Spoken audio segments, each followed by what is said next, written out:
What's up, guys? Welcome back to the Engine25 YouTube channel. My name is Brandon. I'm Engine25 on all the things. Um, and we're back with my buddy Adam to talk about the mid-season of the Book of Boba Fett. We've now seen the first four. We did a short episode after the premiere, and we'll probably do a longer podcast after the whole season's out. But yeah, we're big Star Wars nerds up in here, and we want to come and chat about things. Adam, introduce your friend. People care more about the Porg than about you. Oh, this is Pork Chop, and Yep. he is my pork. He What's up, Porg? I say he has a lot to say. He's come a long way from the planet Batu, so Yeah, I didn't know he actually makes noise, so that's cool.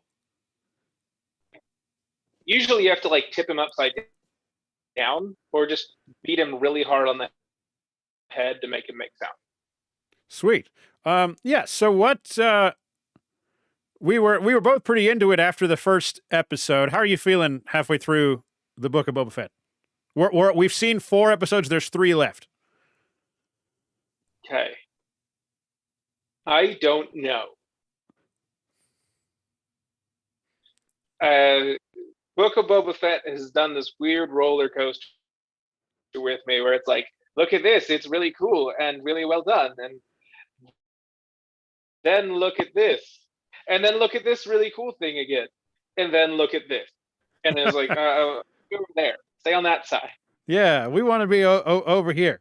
I gotta say, I'm right there with you. There've been every episode has had ups and downs for sure. I will say that thus far, like, I love everything they've done with the Tuskens. Yeah, like he was. Except when they wiped them out. Yeah, well, I like it as a dramatic beat. It made me very sad, but no, like he came in with these with this what most of the civilized folk would probably say is a relatively primitive race, but they're desert people and they do what they got to do to get by. And they're Boba Fett. They rescued Boba Fett from the Sarlacc, and he really grew to respect them, and he hung out with them, and he helped them fight, or helped them rob a train, and just fight back against some syndicate guys who didn't like them very much, and then they all died, and it made me very sad. Like, you say you like it as a narrative beat. I feel like it was lazy. Well, it's Because, the same thing that happens in every superhero story. It's just like my dad or my best friend or all my friends get murdered, and then I have to that motivates me to become the hero. So that's fair. But there were beats that could have still been done with those Tusken Raiders. Sure. And if your job is to add character to, frankly, from the very beginning, a very problematically named race of people in Star Wars, the Raiders. No, where did the Tusken Raiders name come out? Like, is in A New Hope they only call them Sand People? Was that a prequel trilogy thing, or was it in novels? Do you know? No, it might have been novels. Are you sure that it wasn't in New Hope? I'd have to go back to rewatch New Hope. But no, I mean Sand People. That's what I mean. Like, it was very problematic, and there's obvious connotations there, and even as recently as the prequel trilogy, like, they're savages. They're all savages, and I'm just gonna kill them all, and that's my character development. And it's like, all right, and it gets problematic, and it doesn't help anything. So obviously, there's some much needed course correction that both Mandalorian and Book of Boba Fett have done, but like, I feel like you took the easy way out and be like, all right, they served their purpose for Boba Fett. Now get rid of them because we don't want them anymore. I mean, that's fair, and they could have. Like, some part of me kind of wanted that. We're moving in a direction now, very clearly, and the show has kind of meandered, in my opinion, up to this point. But we've targeted the Pike Syndicate as probably the main villains here, and I would have, especially considering the history of the abuse that the Pikes have done to the Tuskens.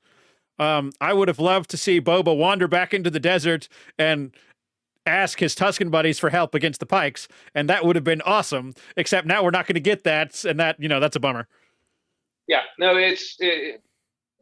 it feels like they completely erased an entire book of options that could have been used down the road, that he could have left on very similar emotional beats in any number of ways. He could have gone back and like some of the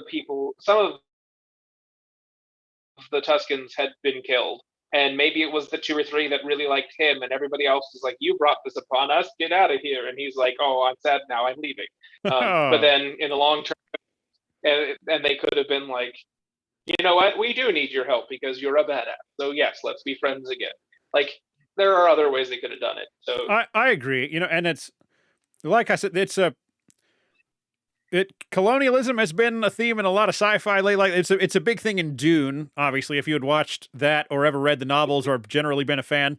But like I like that they're again the general perception among folks in the Star Wars universe who are aware of Tuscans, they call them Sand People or Tuscan Raiders, which is deliberately derisive, and they're viewed as the savages out in the desert. And no, but they saved Boba Fett's life, and sure they tied him up for a little while, but they grew a big mutual respect, and now we can't explore that anymore. The main issues I have with it are kind of a structural thing, and maybe that's just me being too finicky, but like it's super weird that the first two episodes of this show end in the middle of a flashback.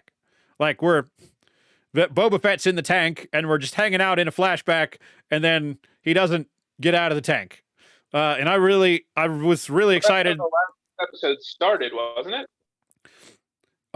The most recent episode started as a new flashback. So then I was really excited in episode 3 when Black Chrysanthemum somehow busted up in the palace and ripped him out of the tank.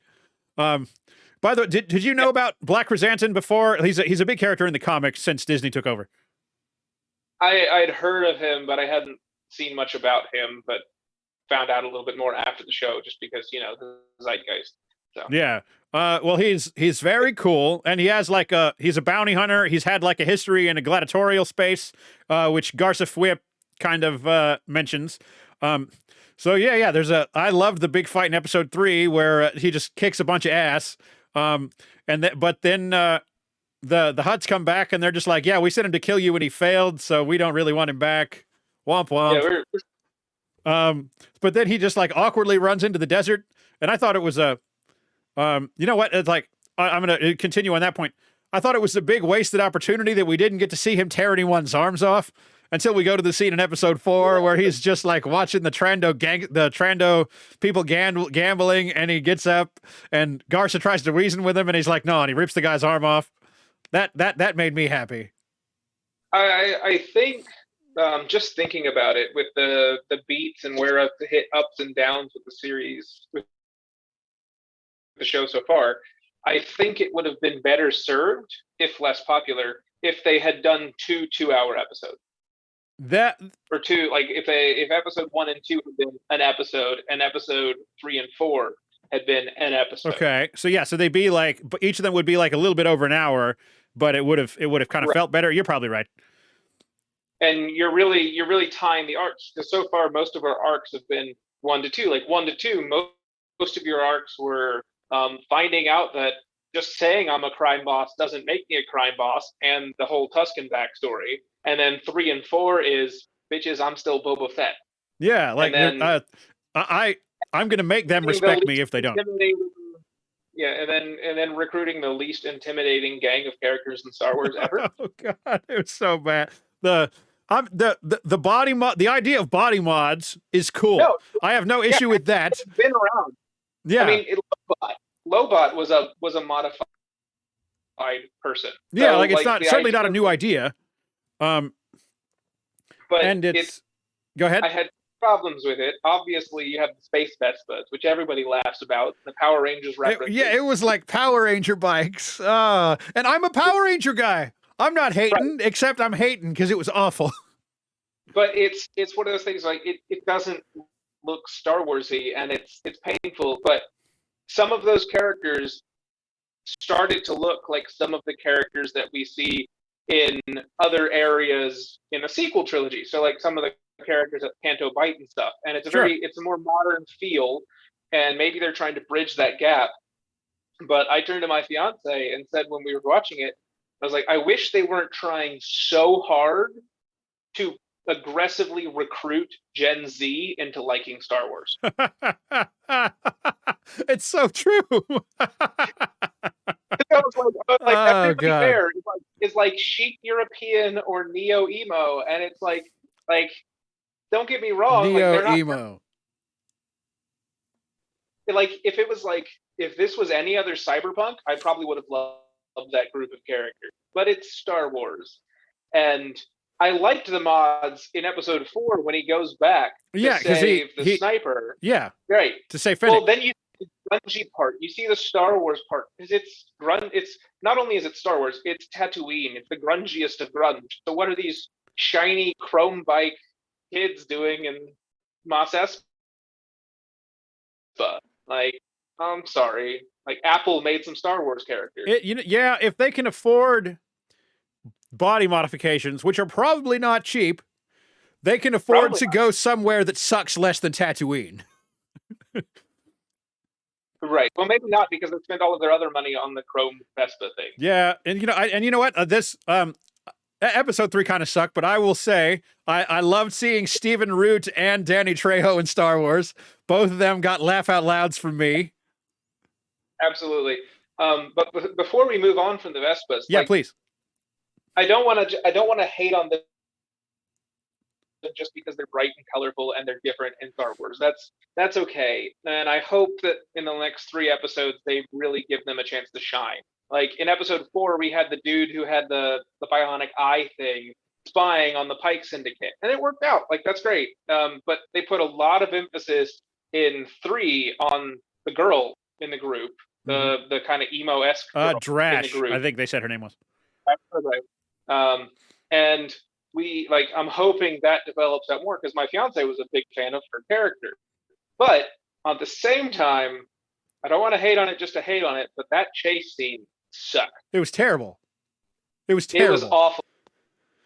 And they're not even they're chasing like the television. They're not even chasing Scar or Mufasa. They're going after Zazu. Like it wasn't even that exciting. Like they're just the end goal. Who knows? Like, yeah.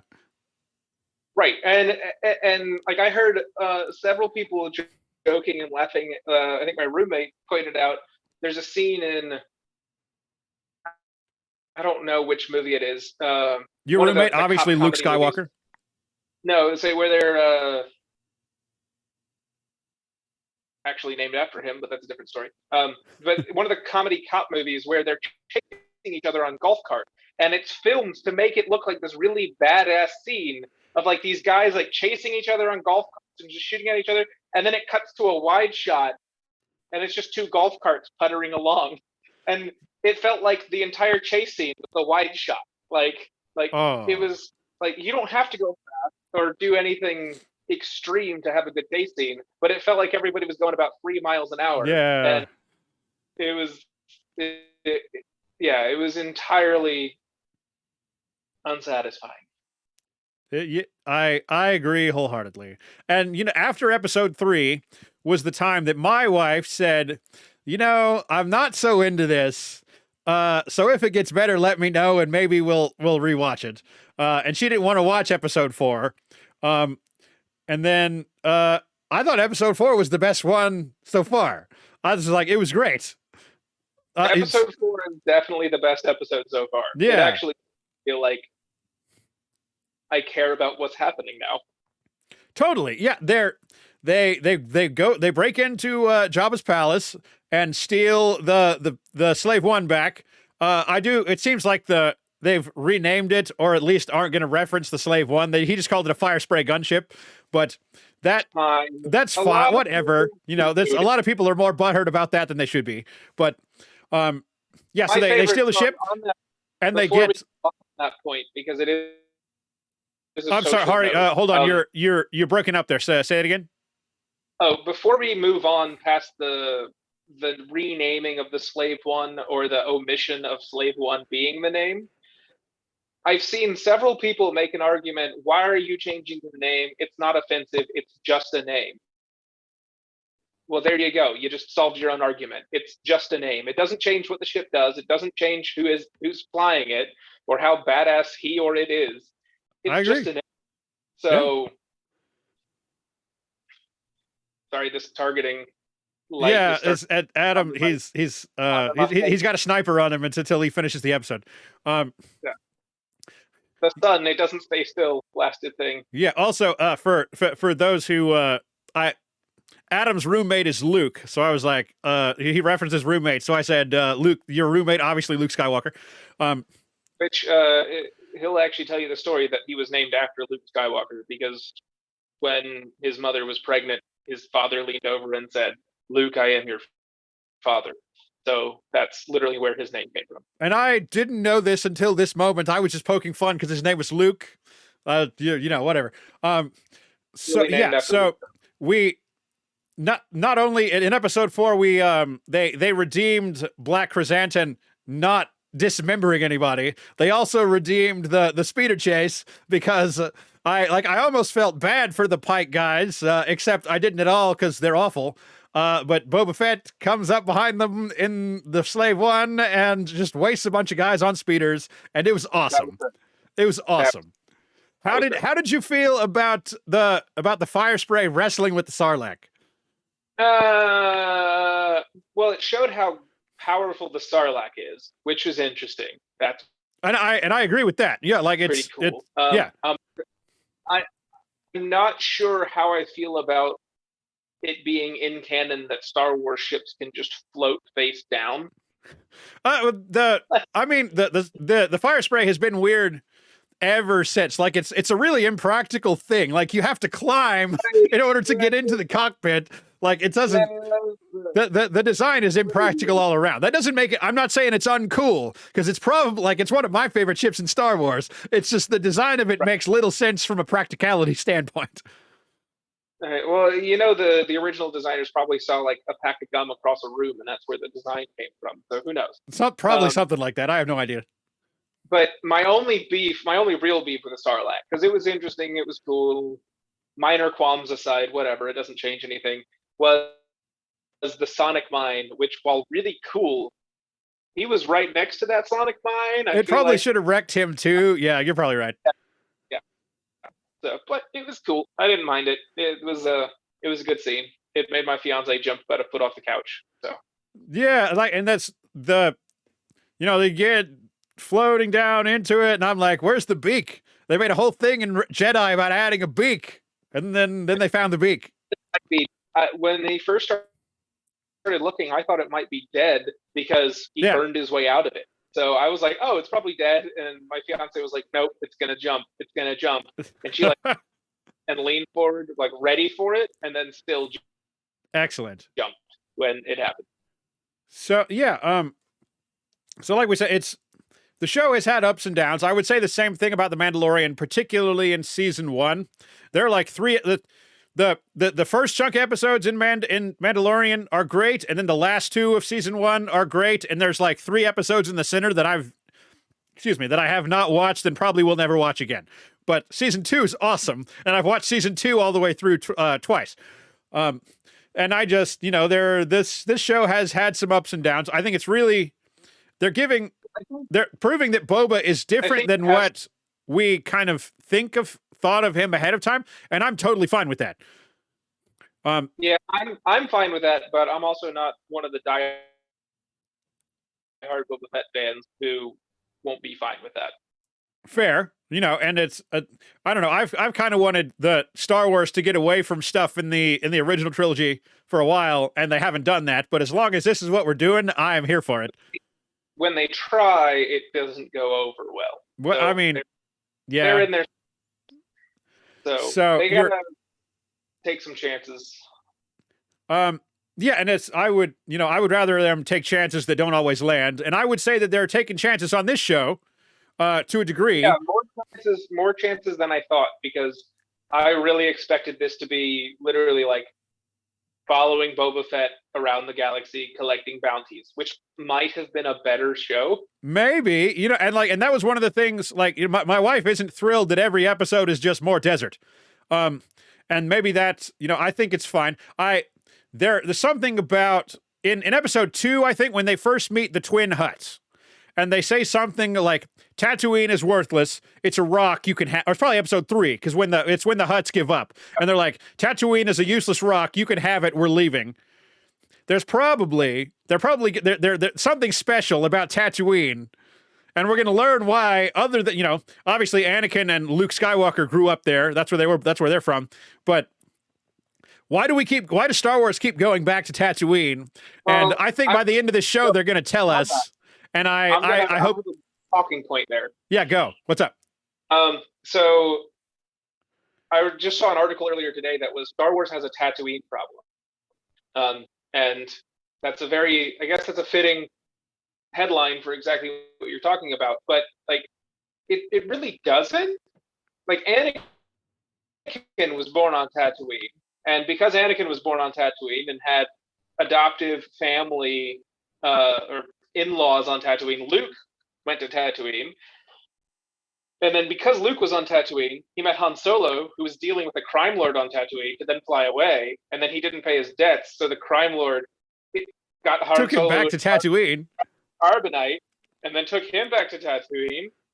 And because of that, the bounty hunter who was working for him was there, and then got dropped in a Sarlacc pit, and that's why our show is happening on Tatooine.